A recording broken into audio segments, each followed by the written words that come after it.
So in this segment of the extraction of informations from my diaries, I want to do this one as a dedication for my mother on a Mother's Day, 2025. Yes, so the other one, say Kumoku, or rather I have explained between Shine Piki bits and pieces of documented informations.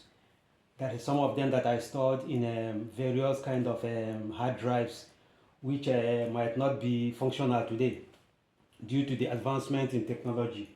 So many of those hard drives cannot be plugged into these recent designs of computers.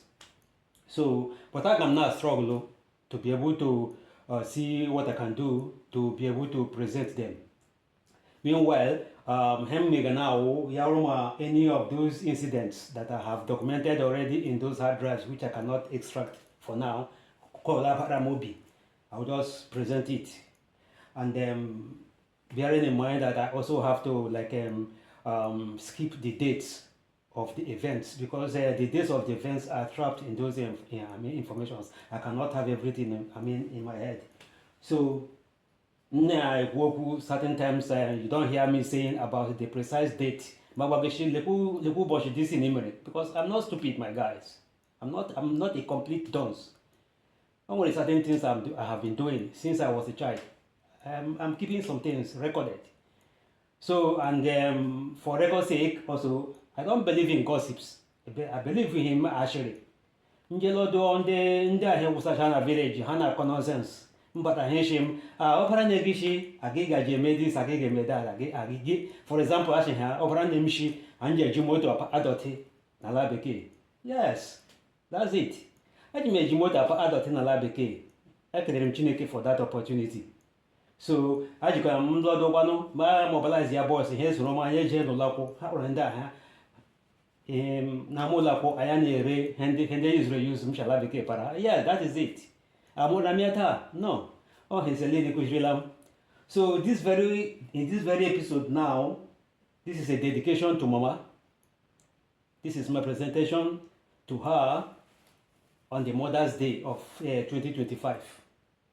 This woman was a warrior princess, you know. So I thought Ejima home. I have seen different kind of unions since she to Mama no my through after the war na village. Mama ni Biafra na Lagos, no China Lagos mo abekwa na amari na agari onye chọọ to go survive war. I have never come across this kind of couple that stood with each other in the time of difficulties. Papa and Mama man struggle to be able to bring up children who will turn their back against them at the time of need. So this is what my diaries was all about. How children that their parents how they grew up and turned their backs against those people that trained them. This is what my diary also. So by the grace of God, I can present here for everybody to see. For everybody to hear. So like as I said, so I want to because the technology of internet has written off the possibilities of writing books to be able to narrate one or two things. More than one, like as I said, I don't know how long or how many years ago I've taken a book to read because of everything now is online. So we can thank Chineke for that. You see, so Papa and Mama are two different species of human beings I have never seen, or anybody can even. I don't know.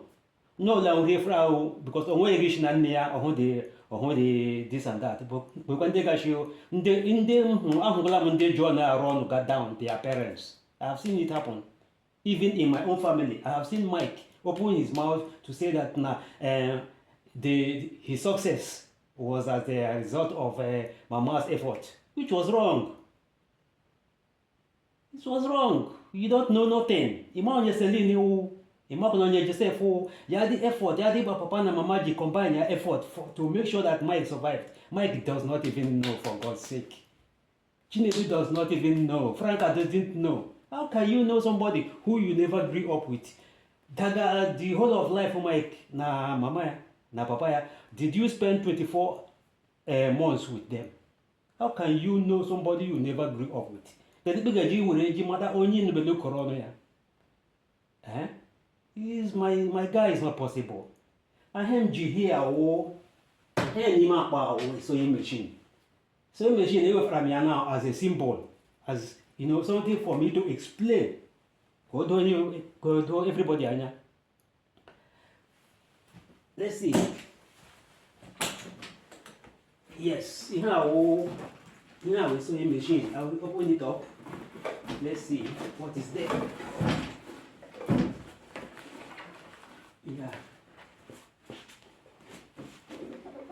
Here we sewing machine. This is the operation manual.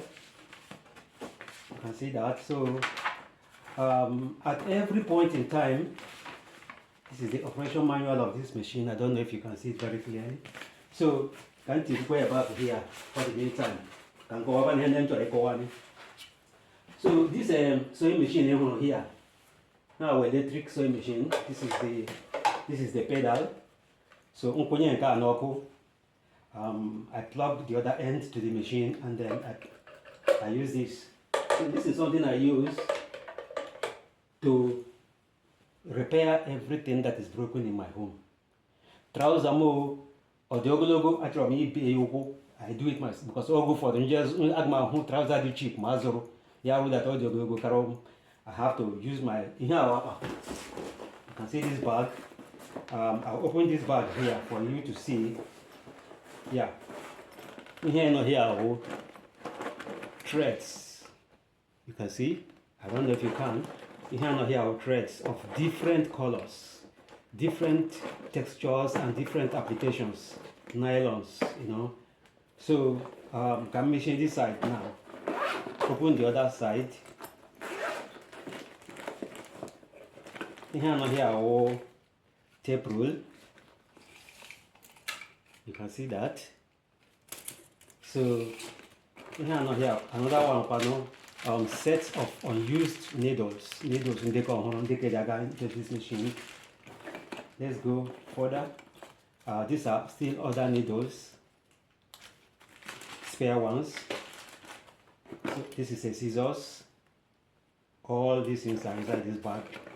This is another thread, black one. So this is lubricating oil.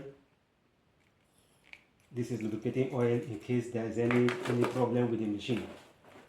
So now,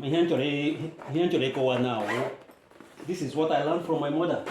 I'm here, Nakaselin. There has never been a time I don't have a sewing machine in my home. For example, today I have but this is the one I normally use because this one is like much easier for me to operate. It is an automatic machine that can do different aspects and different types of weaving and designs. The other one over there. So each time I load the motor to Nigeria, the number of machines at home. My day and motor in Nigeria and still have within very short time another one. I have been doing that. That's what I learned from my mom. Now, but in the my just to one of my old shirts. Chakra to bought in there with thread and then the needle. For. This is what I learned from Mama. Yes, I mean. So I owe a lot of gratitude, appreciation to this woman. Or not there. When I achieved that, as a result of effort and training which I got from her. Papa was a very strong, energetic, and determined, industrious man, and dedicated to God. na mgbe ụfọdụ edu ụmụ m ya gba mkpa ejiji ụmụ ya Chukwudi, Chinedu, Chukwuemeka, everybody was like handed over to God. But that was not enough. A ga-emechakwa bịa ha regroup. In my channel, aga m outline ya the difference between ụmụ ndị ke Joseph jiri aka ya zụọ na Lagos, ndị ke nọ Lagos too. Nkwanụ ndị ke ahapụrụla the society, ahapụrụla ụmụ Fakaja chinwe zụọ. We can be able to we can be able to calculate and check the difference among these two sets of children. Lekwanụ ihe what has happened. I dole for now, all naanị Chukwudi from. Others are gone. Ndị ke papa zụrụ na Lagos. Ndị ke from now ga products of ụmụ Fakaja. Yeah, so I will begin to explain. Aga m ewere ha one by one. Were Chinedu nye ya one topic. Were Franka nye ya one topic. Were Mike nye ya one topic. So that for better understanding of whosoever is listening to me, ka ha jikwa ngwa mara ndị he na ha du, ndị ha support ga. Papa during the days mụ na mama anyị nọ na papa anyị nọ na Lagos, oge eru for the time for cultivation, mgbe eji eme farming, mama m anya alakpuo. You can imagine that. O nwere ụmụ nwaanyị ga-abịa ha edu na Lagos ha kpatama, they don't go home. But oge eru for farming, mama anya alakpuo back to Owerri. Je kụọ japụ, ya kụcha japụ ya ulehu back. Ya loma ya para jerrycans of oil. Jerrycans of oil, mama ma gishi ebe motor park pare ya loma. Ya drop oil there. I have to go to the motor park and bring the oil home. Ma gana does beans, ma different kind of bottles, ma such a charm money, clean yam, dry yam, to bring my mom again with the one man. Where was the proceed going? Back to those two. Chiduna Bali, with that single sewing machine. Let me talk about that single sewing machine to replace this one.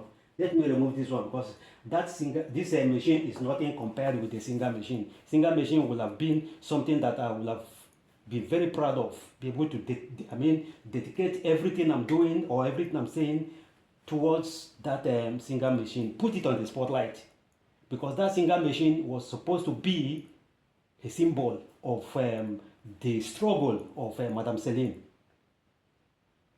The struggle Mama Anyi put through in order to be able to sustain that family should have been placed on that single machine. I learned in 2002, after I went on my first residence permit in Finland. Immediately I went home. When I had my jaw one day, my boss at Joe share, where is Mama's sewing machine, the singer? Yeah, she won't get a relay. Here is like an endangered scrap. What?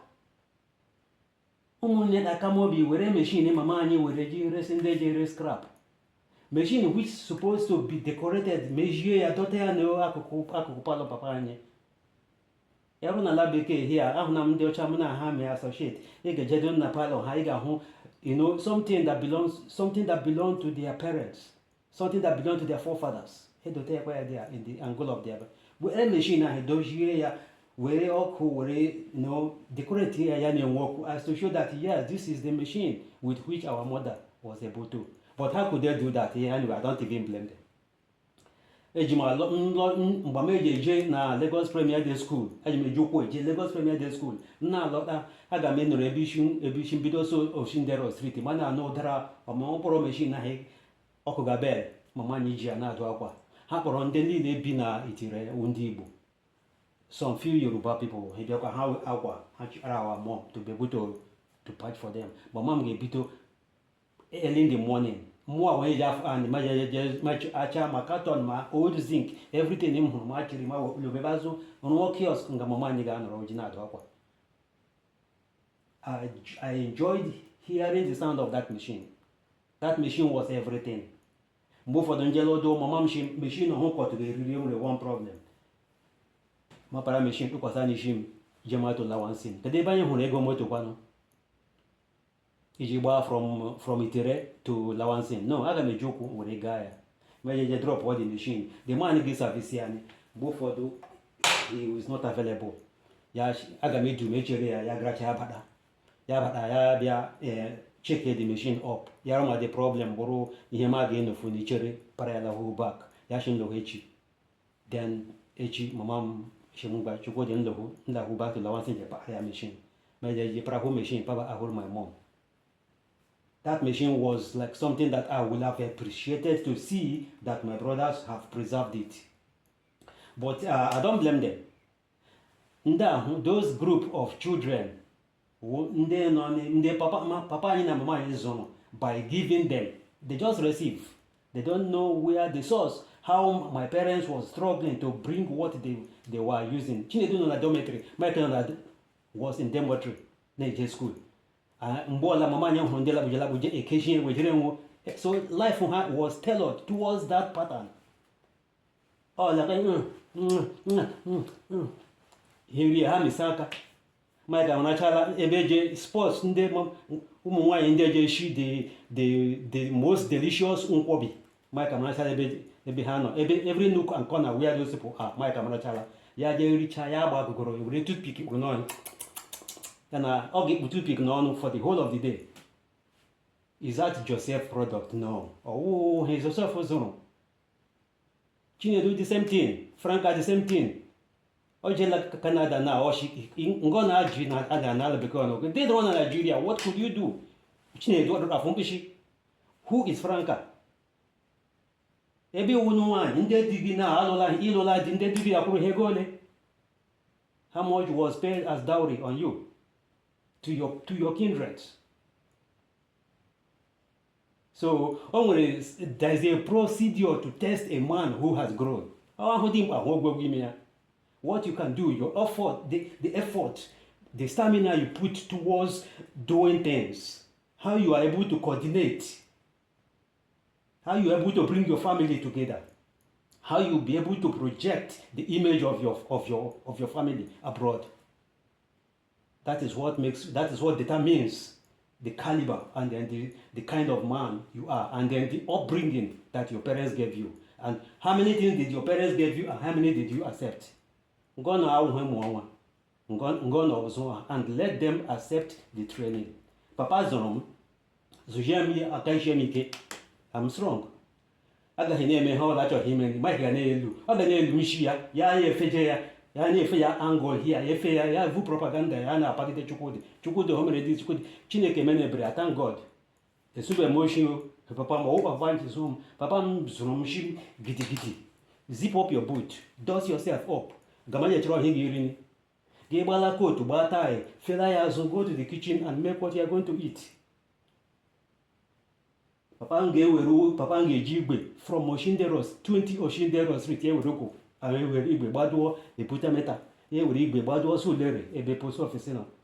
only time I saw my father I was not able to do that was at Marina, because I could, for God's sake, how can my father ride a bicycle from Oshindero Street to Marina? 45 Marina Street. That is too far. But at Butameta and Sulere, Papa was riding bicycles to that place. Trouser, Akutachanike, Mamana and Apache with the same machine. Mama na Apache trouser, Papa and Yana Apache uniform, EJJ school. Meanwhile, those two were living like children of a minister. Yeah. So Papa Nishi, Oga Hemama EJJ to the village, EJJ cultivate Japo. Papa Nige Jakaya, Jena Otomba, Eje Zoede, Zoa crayfish, Zoa Kukoni, Yewopulo. Papa Ranum Kamishi, Yasholi. Kediha with the problem. Why can't I go and buy those things? Papa Magedi Fuchuko, the Shingamajas. But for it was later in my life I find out that Papa and Eji had Papa and credit. Papa and Zoe Zoa Bolas, all those things, headed a child my Papa and the amount which Papa will pay. Okay, on a payday. So it was not easy for Papa to ask me now to go. I don't even know those women. They don't know me. So I go amna for until Papa has alomazu and die with a web animal. Ya becha hijapo, I mean, Ede. Ya yenyemia, metiga, abuga stove, share, ye Papa Guri again, most of what I call the name, Jim and you saw. Today, this is my kitchen. That's my kitchen there. I don't eat in the restaurant. except in a few occasions I go out with some friends and for leisure, and you run a restaurant really. But the best thing for me to do is go to the supermarket, buy those things easily rely in those days. The table has turned. Agajima 0 kilos of meat in a freezer, 0 fish, 0 chicken, anything I want to eat. Buja chaya, share, eat healthy. That was what my father taught me.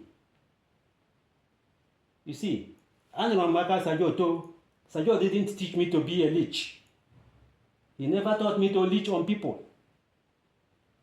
He never taught me to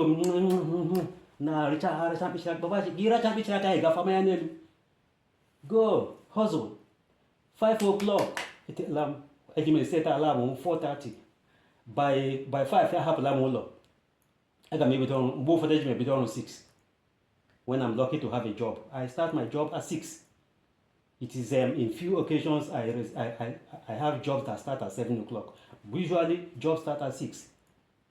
I have to wake up in the morning to go and do my job. What is the nature of the job? Hishim angana road wishi cigarette on a 3 and yam na long bag and yam brush.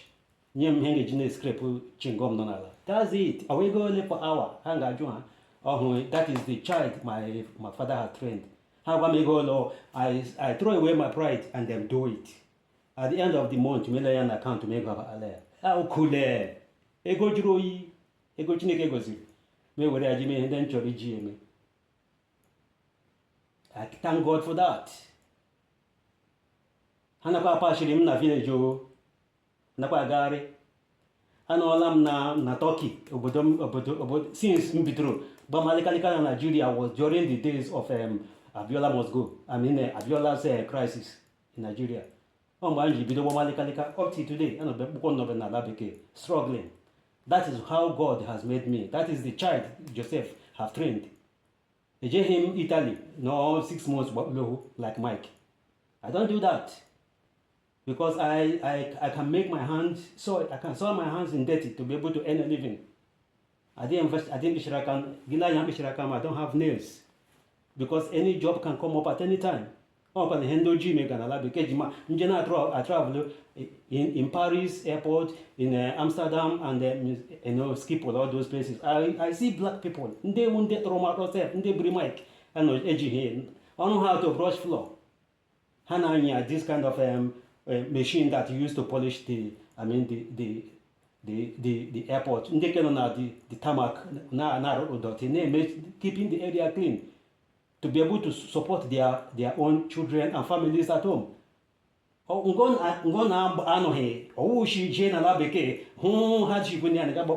to Nigeria. No, be the idea. So when not talking, what I was talking, I didn't run talking. I was in Turkey actually. So it was like within that 2.5 years I was in Turkey. The Nigerians wanna handle together. I went him happy to, they were just making all kinds of things to survive.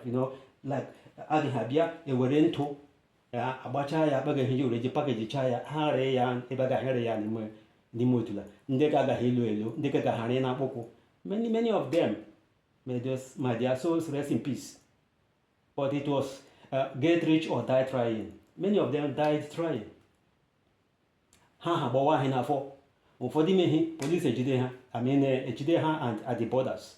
At Rohanga, Agahano, at Roha 6 years, 7 years. For the at Roha 10 years. No Hinanga, Mua, Kadocha, Chineke, Meberi, Bakado, she Bodan around me. That is it. That's the Monday to today. I won't mind the mega come to those kind of a thing because all his ajo kujrilam, Papa Mishim work hard, be a man that is honest. Be modest in your own style of life. Because that was you give to your children what you have. Papa was an upright man, and this is what he gave to his children. They come manage so with him. Ndeke society is open. I on the difference. No around today, society zone. So in this very segment of my diary, this one is a dedication to mother. This is the Mother's Day in Nigeria. The Mother's Day. I'm celebrating the Mother's Day and I'm remembering my mother. In some cases, sometimes I pray for my mom. I remember her in my prayers. I light a candle for her. I do all kind of things to be able to appreciate my mom. Ijishi, mama, ekelela m gị for the kind of woman you are. For all those things that you did for me, I'm very, very grateful that I met a woman that was so perseverant, so industrious, so determined to survive, so determined to bring the children up. Because if you sometimes I'm now you go to park, you see the way it wasn't working, or rather you see the old way wasn't working. It's all upon us to do what you have to do to survive. You see? So the sound of the machine. Yes, what Tupac also said. That is the sound of my tool. You said it ain't cool, but Mama raised no fool. Mama raised no fool. I'm not a fool. Mama mama. In those days with the sewing machine, children have balaga me now. Mama botem shinji shishebe, maybe do mama me shishebe. Ayana akwa ha Nigeria ishi ya nwere net. Meshebe na emechara mama makujila oteji akpa that ishi net. Lose chaya, and lose chaya, abane weave ya. Mishebe weave na bi mama me sheba keep a weave na bi anya bia meeting n'etiti ajoin ya. Chijoro ndebi onye nwa na abia were ya. Ụkwa n'ụgwọ mama anyị were ego ahụ were sustain ya the family. Mama ikijiri shi that na mama ya hụ ya zụrụ ya. That was a lie. Oh, mama gị zụrụ gị. Even though I wasn't mama gị zụrụ gị, how did you pay her back? What was the payback? What was the salary of payback to what your mother did for you? My God is roof candle, one candle, better tea na gano na lili mama anyị. He doesn't. Ọ ga-echere mbata ihu na-eme ya akwala maka n'ụzọ Chukwudị biko nchọle ya one candle. A ga-azụrụ gị candle ya ọpara a ga-azụrụ candle ị ga-eji were je mee na nne gị. Oh no. Onwe ihe dị. I'm not surprised. It doesn't surprise me anyway. It's one of those things. So ha kpọrọ training mgbe mama jiri mụọ mmadụ ga-eji infant ya na-enye gị ara ga na-aṅụ iji survive ga to that breast milk continues to flow but in another way. That way of that instruction, that training, that upbringing, that way of trying to raise you to be a good man. That is the breast milk you are still sucking. It's up to you. Infants ndị nne ha were ọnụ amịrị ara tii ha n'ọnụ ha werezi kpabie ọnụ ara ahụ because of wickedness. That is the kind of people that I have. Ndị wụ ha enwecha ara nne ha werezi kpabie ya adịghị ndị ọzọ aṅụọ ya. But I thank God for today. I remember my mother. I praise her. I remember Mama, Madam Celine Onwatugu. You raised the son in me. You made me who I am. Without you, I wouldn't have survived. The sound of the machine was the sound of my tool. They said it wasn't cool, but Mama raised no fool. I thank you for what you have done in me. God bless you wherever you are.